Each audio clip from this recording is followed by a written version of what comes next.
Hello students, मैं Meena, lecturer of BEd department IPM college of Ghaziabad. हमने पिछली कक्षा में पढ़ा था न्यूनतम अधिगम स्तर और हमारा आज का टॉपिक है सेकेंडरी एजुकेशन अर्थात माध्यमिक शिक्षा। सबसे पहले हमें माध्यमिक शिक्षा का अर्थ जानना आवश्यक है। मीनिंग ऑफ सेकेंडरी एजुकेशन अर्थात माध्यमिक शिक्षा का क्या अर्थ है। माध्यमिक शब्द का अर्थ है मध्य की, अर्थात माध्यमिक शिक्षा प्राथमिक और उच्च शिक्षा के मध्य की शिक्षा है। यह माध्यमिक शिक्षा शैक्षिक संरचना की एक मध्यस्थ यानी बीच की कड़ी है, जिसके नीचे प्राथमिक शिक्षा और जिसके ऊपर विश्वविद्यालय शिक्षा होती है। माध्यमिक शिक्षा के अंतर्गत 14 से 18 वर्ष की आयु वर्ग के बालक एवं बालिकाएं शिक्षा ग्रहण करते हैं। माध्यमिक शिक्षा को अपने शब्दों में परिभाषित हुमायूं कबीर जी ने किया था और उन्होंने बताया कि माध्यमिक शिक्षा शिक्षा की एक ऐसी कड़ी है जो प्राथमिक एवं उच्च शिक्षा को दृढ़ता के साथ बांधती है। अर्थात माध्यमिक शिक्षा वह एक बीच की कड़ी है जिसमें प्राथमिक शिक्षा और उच्च शिक्षा दोनों मजबूती के साथ बंधे हुए रहते हैं। अब आता है कि माध्यमिक शिक्षा की समस्याएं, प्रॉब्लम्स ऑफ सेकेंडरी एजुकेशन।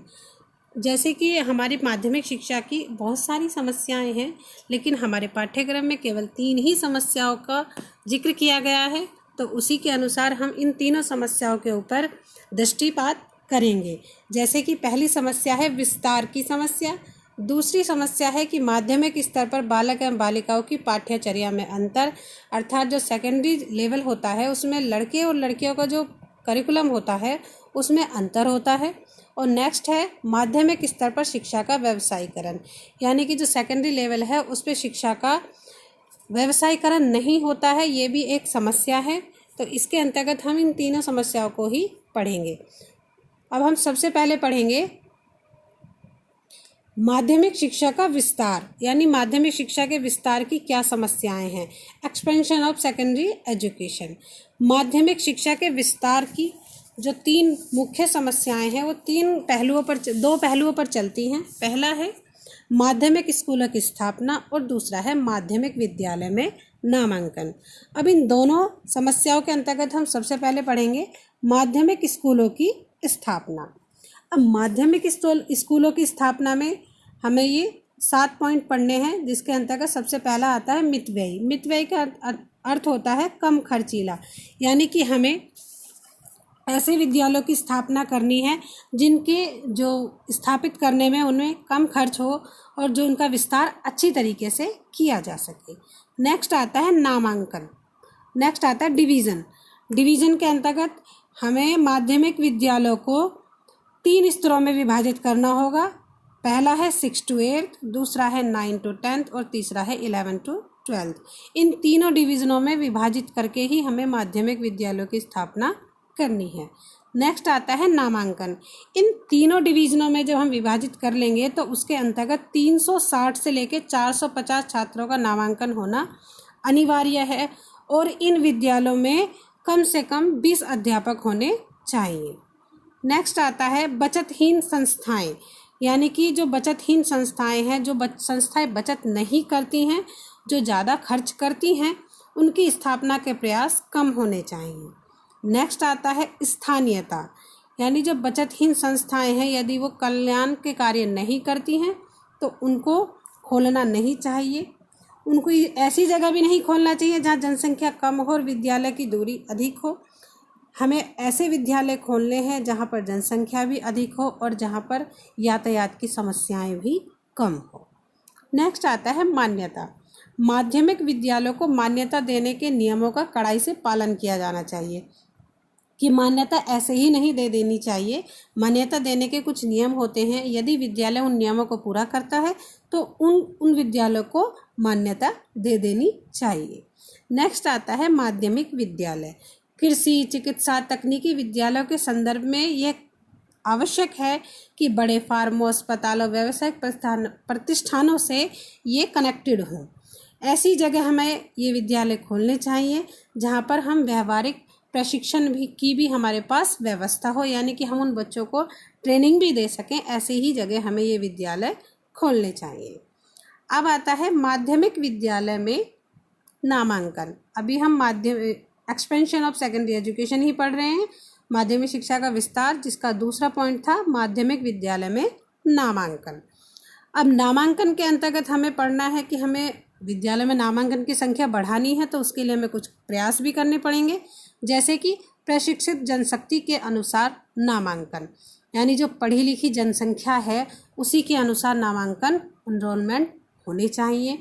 माध्यमिक शिक्षा को व्यावसायिक बनाना, हमारा जो मुख्य आधार है, जो हमारी माध्यमिक शिक्षा होती है, उसी से बच्चों का जो आगे व्यवसाय या आगे भविष्य निर्भर करता है। इसीलिए हमें माध्यमिक सेकेंडरी एजुकेशन को हमें वोकेशनल बनाना ज़रूरी है। छात्रवृत्तियों का व्यापक कार्यक्रम, जो गरीब बच्चे हैं, लड़के लड़कियां हैं, जो गरीब हैं, उन लोगों के लिए हमें छात्रवृत्ति का भी कार्यक्रम सुचारू रूप से चलाना चाहिए।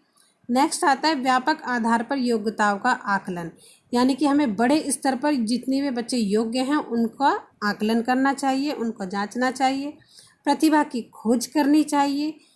शिक्षा भावी जीवन की आवश्यकता है, हमें ये बताना भी आवश्यक है कि जो हमारी शिक्षा है वो हमारे जीवन को आवश्यक बनाती है, हमारा भविष्य उसी पर निर्भर करता है। शिक्षण साधनों का गुणवत्तापूर्ण बनाना, यानी जितने भी हमारे टीचिंग के जो रिसोर्स हैं, जो साधन हैं, उनको हमें अच्छा गुणवत्तापूर्ण क्वालिटेटिव बनाना बहुत ज़रूरी है, ताकि हम अच्छी शिक्षा प्रदान कर सकें बच्चों को। नेक्स्ट आता है अनुदान, मान्यता, नवीकरण, उच्चीकरण आदि समस्याओं पर गंभीरतापूर्वक विचार करना कि किस प्रकार से विद्यालय को अनुदान मिलेगा, कैसे मान्यता मिलेगी, कैसे उसमें नए नए इनोवेशन करे जाएंगे और किस तरीके से वो विद्यालय उच्च विद्यालय में परिवर्तित होगा। अब आता है माध्यमिक शिक्षा के विस्तार के कौन कौन से पार्ट्स हैं। पार्ट्स ऑफ एक्सपेंशन, यानी माध्यमिक शिक्षा को अगर हम विस्तार करना है तो किस तरीकों से, किन किन पार्ट्स के आधार पर, किन किन अंगों के आधार पर हम विस्तार कर सकते हैं। सबसे पहले आता है व्यावसायिक शिक्षा, यानी वोकेशनल एजुकेशन। हम अगर हमारी माध्यमिक शिक्षा को व्यावसायिक बनाएंगे, हम उसे वोकेशनल बनाएंगे, तो हम बहुत ही अच्छा माध्यमिक शिक्षा का विस्तार कर पाएंगे। अंशकालिक शिक्षा, अंशकालिक शिक्षा वो पार्ट टाइम एजुकेशन वो होती है कि जो बच्चे किसी कारणवश रेगुलर एजुकेशन नहीं ले पाते हैं, तो वो किसी काम को करते करते एजुकेशन भी ले सकते हैं, जैसे कि हम NIOS के थ्रू ले सकते हैं, ओपन एजुकेशन होती हैं। लड़कियों की शिक्षा, लड़कियों की शिक्षा के पर हमें बहुत काम करना है। माध्यमिक स्तर की शिक्षा में लड़कियों की शिक्षा का अनुपात 1:3 हो तो बहुत ही अच्छा है। अगर लड़कियां पढ़ेंगी तो माध्यमिक शिक्षा का स्तर भी ऊंचा होगा। हमने आज डिस्कस किया माध्यमिक शिक्षा, ये हमारी जो पहली वाली यूनिट थी, यूनिट 4 कंप्लीट हो चुकी है। आज हमारी नई यूनिट से स्टार्ट था ये टॉपिक, हमने नई यूनिट से स्टार्ट किया था, यूनिट 5, जिसके अंतर्गत हमने विस्तार पढ़ा, माध्यमिक शिक्षा का विस्तार। ये हमारा इसका फर्स्ट टॉपिक था। अब हमारे इसी का नेक्स्ट टॉपिक होगा माध्यमिक स्तर पर बालक तथा बालिकाओं की पाठ्यचर्या में अंतर। धन्यवाद।